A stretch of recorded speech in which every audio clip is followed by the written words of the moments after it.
Je m'appelle Sarah Giami, je suis docteure en chimie, consultante indépendante. J'interviens en prévention et en maîtrise du risque chimique, particulièrement dans le domaine de la chimie fine.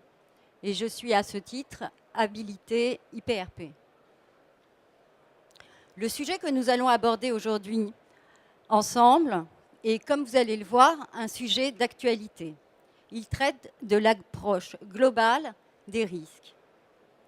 Au travers du prisme du risque chimique, nous verrons que cette approche qui a été théorisée et normalisée peut être avant tout une attitude ou un état d'esprit. Nous avons tous en mémoire la catastrophe de Bhopal survenue il y a 30 ans, la catastrophe d'AZF en 2001, le drame du Rana Plaza en 2013 au Bangladesh, ou d'autres accidents de la vie courante qui restent cantonnés à la rubrique des faits divers. Ce sont des milliers de morts et des blessés, ce sont des dégâts environnementaux considérables, ce sont aussi des coûts et une perte d'image dont une petite entreprise ne peut pas se relever. L'intuition que l'on a, c'est que ça aurait pu se passer autrement. Il apparaît même parfois que le risque était connu et maîtrisé, mais dans d'autres pays, dans d'autres industries ou dans d'autres entreprises. On entend souvent dire qu'il y a trop de réglementations, trop de normes, trop de contraintes.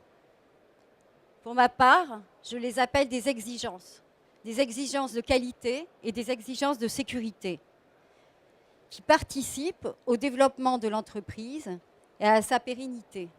Il ne faut pas en avoir peur, il faut au contraire les mettre de son côté parce que les contraintes sont structurantes.